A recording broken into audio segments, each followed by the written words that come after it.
as you can tell, it's a little bit of a different angle. We are pointing at the actual object. So if you haven't read the title, or you haven't noticed, today's video is gonna be reading scary stories due to the fact that I sent out a poll about 2 days ago asking you guys which one you would prefer to see first, and reading scary stories won as the first place. So the second thing I'll be doing is my Sephora haul, since that was the second winner. But anyway, other than that, let's just get into the video. I am gonna be giving you a little head massage while I'm reading. But other than that, I just hope that you enjoy this video. Okay.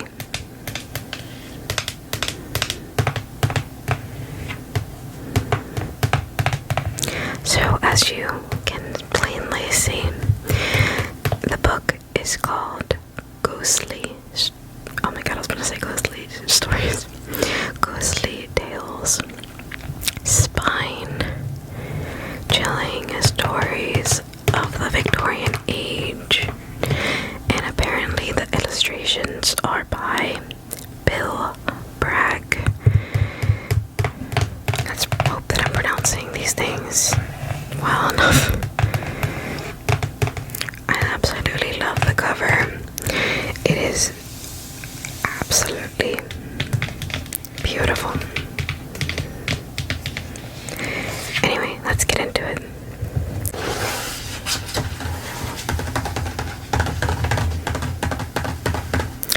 Okay. So, I do know that these stories are a little long, so I'm gonna be reading a couple of pages every day. Well, not every day. Throughout the week, I should say. Throughout the week, I'll be doing that and posting. Kind of like a series, I guess you can call it. But, so the first story we will be reading is called Oh, Whistle and I'll Come to You, My Lad, by M.R. James.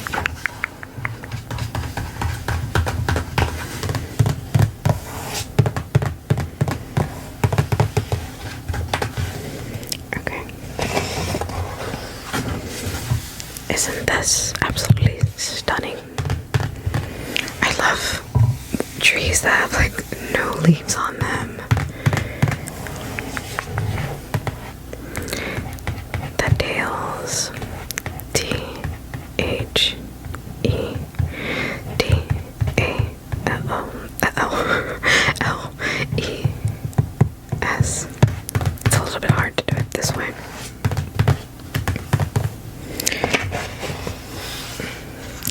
And look at that window. The window is absolutely gorgeous. You can't see the full frame of it, but you get the idea, and it's absolutely beautiful. It's like on the seaside. Yeah, that's what it seems. Like secluded and nice, relaxing. Okay, so let's get into the story. Oh, whistle and I'll come to you, my lad. I suppose you will be away pretty soon. Now full term is over. Professor, said a person not in the story to the professor, or autography. I've never heard of that. Soon after, they sat down next to each other at a feast in the hospitable hall of St. James College. I'm so sorry, I can barely see this. Hold on, let me adjust myself. The professor was young, neat, and precise in speech. Yes, he said, my friends have been making me take up golf in this term, and I mean to go to the East Coast. In point of fact, 𝓿𝓲𝓭𝓮𝓸𝓼. I dare say you know it. For a week or 10 days to improve my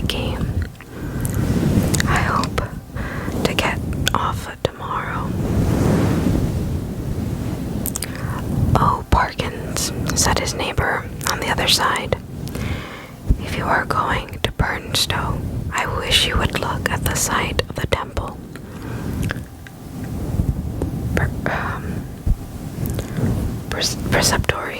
Preceptory. And let me know if you think it would be any good to have a dig there in the summer. It was, as you might suppose, a person of antiquarian pursuits who said this, but since he merely appears in this prologue, there is no need to give his entitlements. Certainly, said Parkins, I'm thinking of the food. Parkins, said the professor. If you will describe to me whereabouts the site is, I will do my best to give you an idea of the lie of the land when I get back. Or I could write to you about it if you would tell me where you are likely to be. Okay.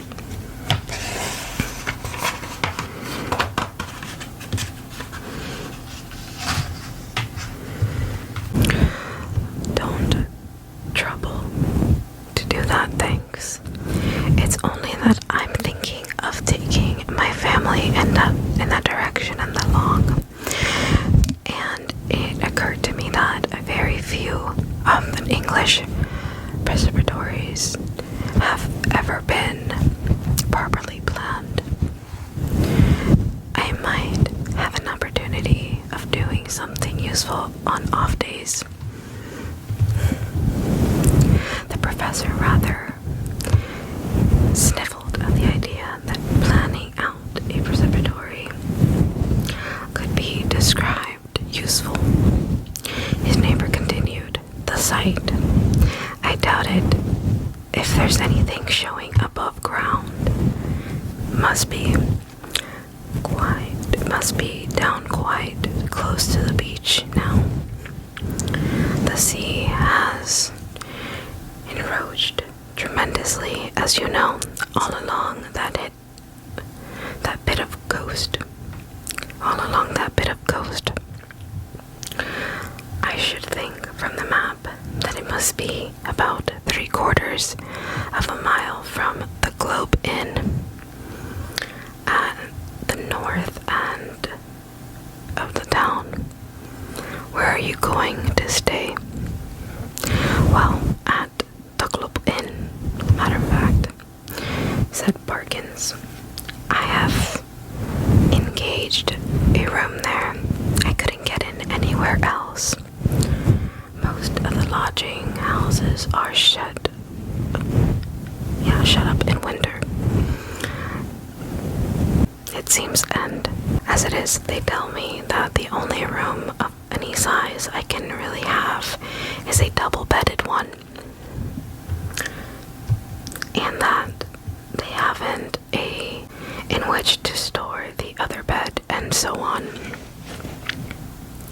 But I must have a fairly large room, for I am taking some books down and mean to do a bit of work. And though I don't quite fancy having an empty bed, not to speak of two,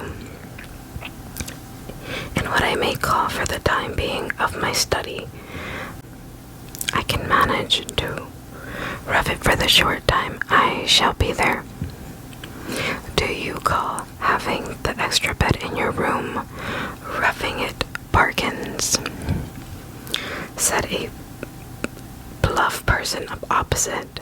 Look here, I shall come down and occupy it for a bit. I'll be company for you. The professor quivered, but managed to laugh in a courteous manner. By all means, Rogers, there's nothing I should like better.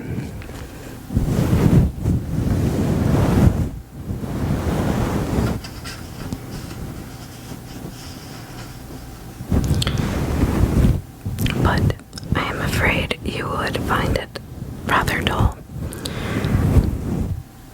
You don't play golf, do you?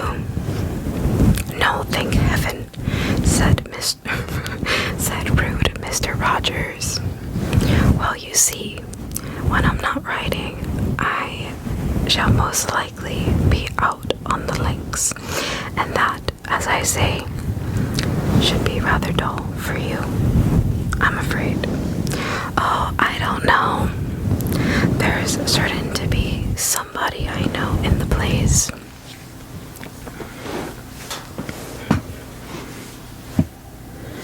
But of course, if you don't want me, speak the word Perkins. I shan't be offended.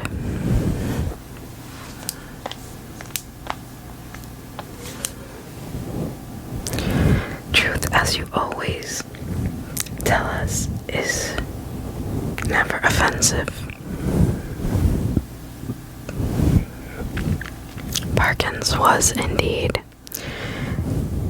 scrumptious. No, wait.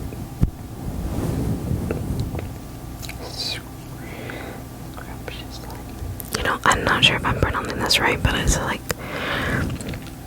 scrumptious. It's like scrumptiously, but without the M. It's like scrump. Yeah, scrump. I'm gonna butcher this, but scrumptious.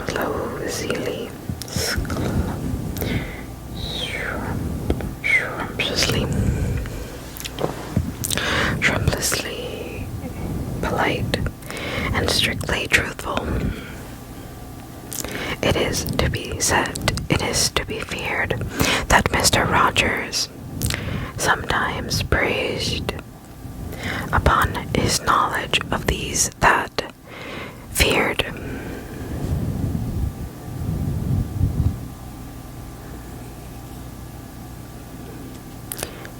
It is to be feared that Mr. Rogers sometimes prescribed.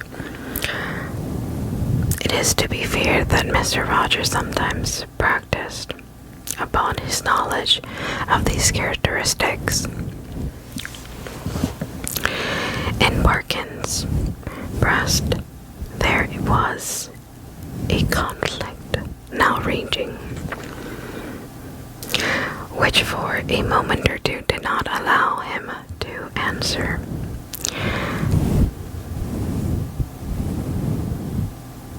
That interval being over, he said, "Well, if you want the exact truth, Roger, I was considering whether the room I speak of would really be large enough to accommodate us both comfortably, and also whether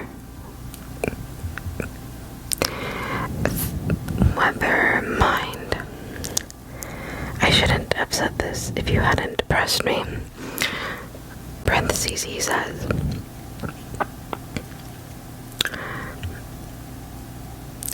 And also whether, in parentheses, mind, I shouldn't have said this if you hadn't pressed me, and then you would not constitute something in the nature of a hindrance to my work.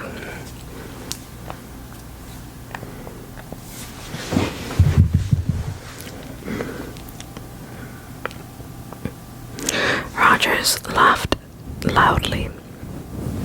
"Well done, Perkins," he said. "It's all right. I promise not to interrupt your work."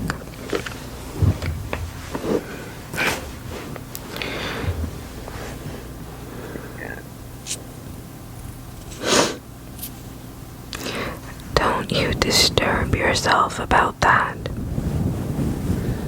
No, I won't come if you don't want me, but I thought I should do so nicely to keep the ghosts off." Here he might have been seen to wink and nudge his next neighbor. Perkins might have also been seen to become pink. "I beg your pardon, Perkins," Roger Rogers continued. I oughtn't to have said that. I forgot you didn't like levity on these topics. Well, Parkin said, as you have mentioned the matter, I freely own that I do not like careless talk about what you call ghost. A man in my position, he went on, raising his voice a little, cannot, I find, be too careful about appearing to sanction the current beliefs on such subjects. As you know, Rogers, or as you ought to know, for I think I have never concealed my views. No, you certainly have not, old man, put in Rogers. 𝓿𝓲𝓭𝓮𝓸𝓼. That is definitely a different language. Like Italian or Portuguese, something. Anyway, I hold that semblance, any appearance of concession in the view that such things might exist is equivalent to a renunciation of all that I hold most sacred.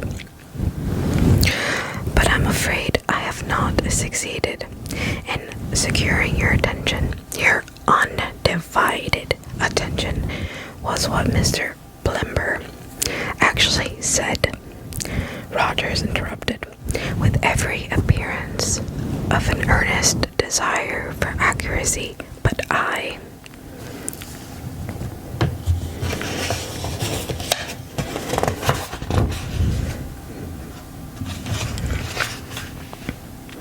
Beg your pardon, Parkins.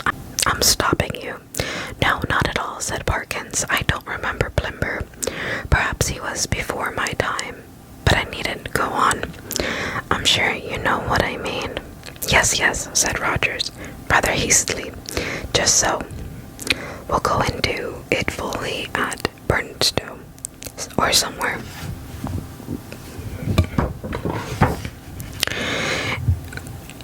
In repeating the above dialogue, I have tried to give the impression, which it made on me, that Parkins was something of an old woman, rather hen-like perhaps, in his little ways, totally destitute, alas, of course, of the sense of humor, but at the same time thoughtless. Whether or not the reader has gathered so much, that was the character which Parkins had. On the following day, Parkins did as he had hoped, succeeded in getting away from his college, and arriving in Burnstow, he was made welcome at the Globe Inn, and was safely installed in the large double-bedded room of which we have heard, and was able, before retiring to rest, to arrange his materials for work in apple pie order upon a condominious table which occupied the outer end of the room, and was surrounded on three sides by windows looking out to seaweed, that is to say, the central window looking straight out to sea, and those to the left and right commanded prospects along the shore to the north and south respectively. On the south, you saw the village of Burnstow. On the north, no houses were to be seen, but only the beach and the low cliff backing it. Immediately in front was a strip, not considerable, of rough grass, dotted with old anchors, capstans, and so forth. Then a broad path, then the beach, whatever may have been the original distance between the Globe Inn and the sea. Not more than 6 yards now separated them. The rest of the population of the inn was, of course, a golfing one, and included a few elements that call for a special description. The most conspicuous figure was perhaps that of an ancient militaire, secretary of a London club, and possessed of a voice of incredible strength and views of a pronouncedly Protestant type.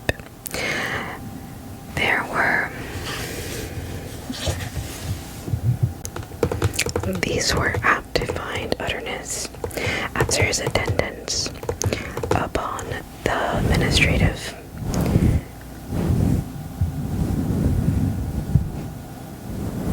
of the 𝓃𝓏,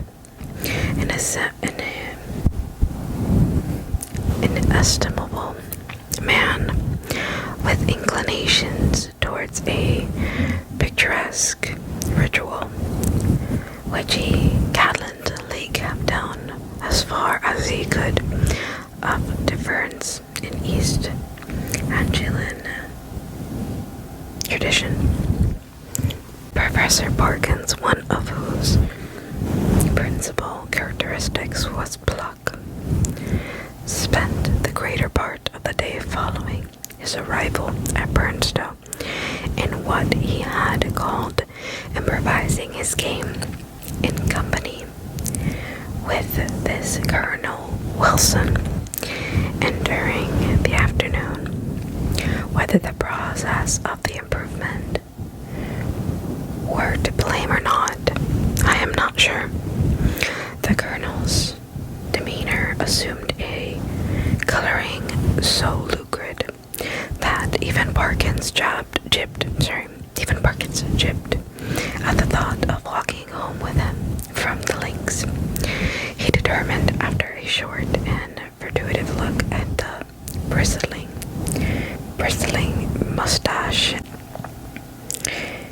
and those incarnated, I don't know if I'm pronouncing that right, features, that it would be wiser to allow the influences of tea and tobacco to do what they could with the Colonel before the dinner hour should render a meeting inevitable.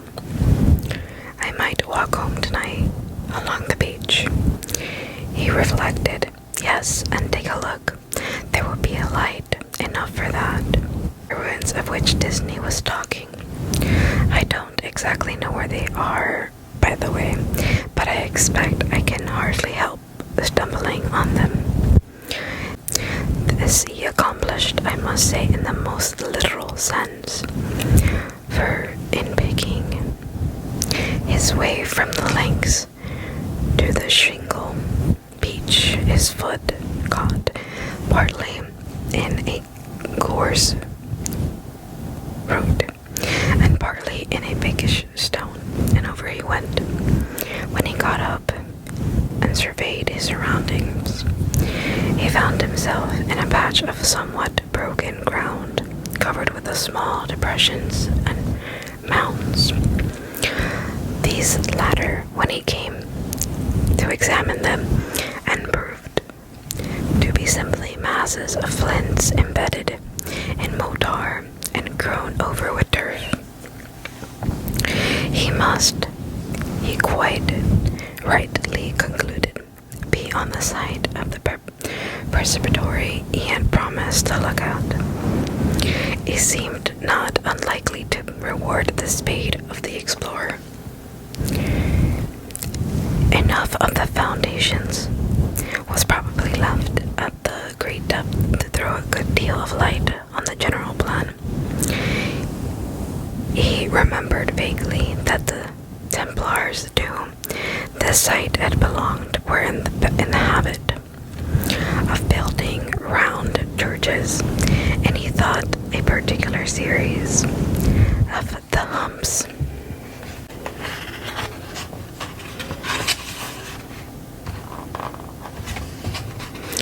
or mounds near him did appear to be arranged in something of a circular form. Few people can resist the temptation to try a little amateur research in a department quite outside their own, if only for the satisfaction of showing how successful they would have been had they only taken it up seriously. Our professor, however, if he felt something of this mean desire, was only truly anxious to oblige Mr. Disney, so he paced with care the circular area he had noticed, and wrote down its rough dimensions in his pocketbook. Then he proceeded to examine an oblong eminence which lay east of the center of the circle, and seemed to his thinking likely to be the base of a platform or altar. At the end of it, in the northern, a patch of the turf was gone, removed by some boy or some other creature. 𝓬𝓮𝓮𝓻𝓲𝓬𝓻. Oh my god, I'm totally mispronouncing that word. But continuing, it might, he thought, be as well to probe the soil here for evidences of masonry, as he took out his knife and began scraping away the earth. And now followed another little discovery. A portion of soil fell inward as he scraped, and disclosed a small cavity. He lighted one match after another to help him see of what nature the hole was. But the wind was too strong for them all. By tapping and scratching the sides with his knife, however, he was able to make out that it must be an artificial hole in masonry. It was rectangular, and the sides, top and bottom, if not actually drew the knife, he heard a metallic click, and when he introduced his hand, it met with a cylindrical object lying on the floor of the hole. Naturally enough, he picked it up, and when he brought it into the light, and now fast fading, he could see that it too was of man's making. A metal tube about 4 inches long, and evidently of some considerable age. By the time Parkins had made sure that there was nothing else in this odd receptacle, it was too late and too dark for him to think of undertaking any further search. What he had done had proved so unexpectedly interesting that he determined to sacrifice a little more of the daylight on the morrow of archaeology. The object which he now had safe in his pocket was bound to be of some slight value, at least he felt sure.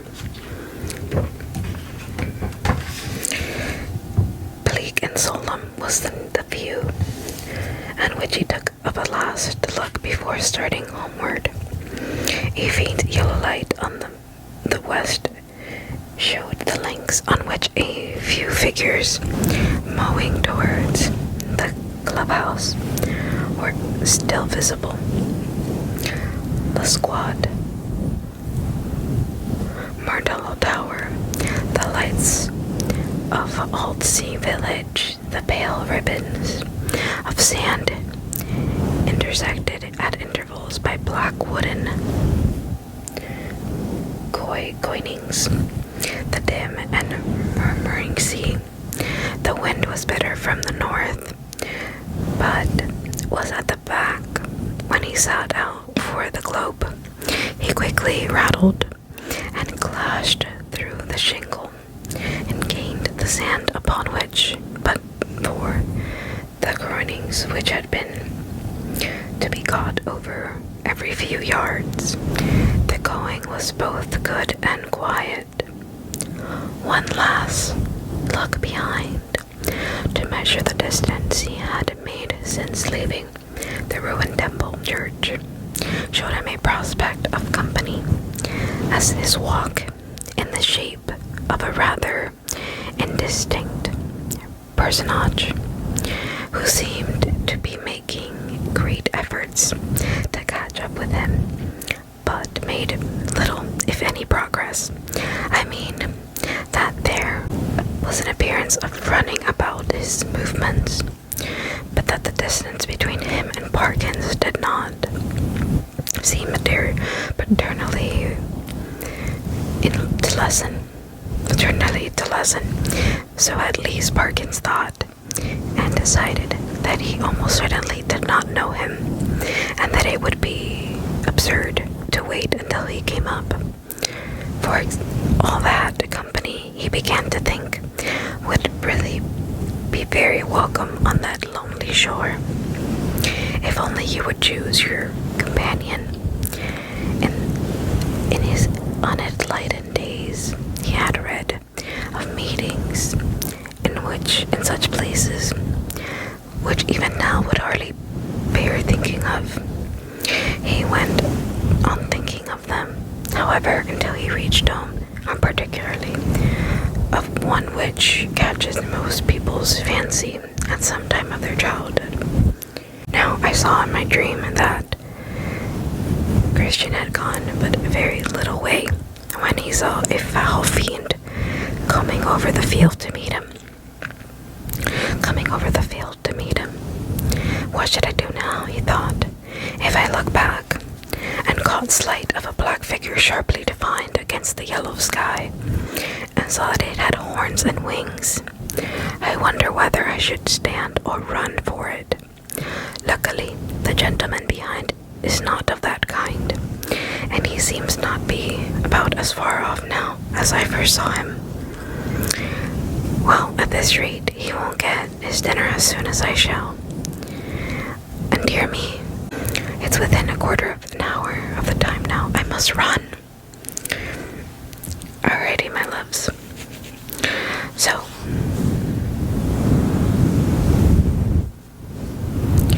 that'll be all for today's video. I will be continuing to read this. Most likely I will be posting another video this week. Well, weekend I should say. Continuing this story. Hopefully you guys did like it.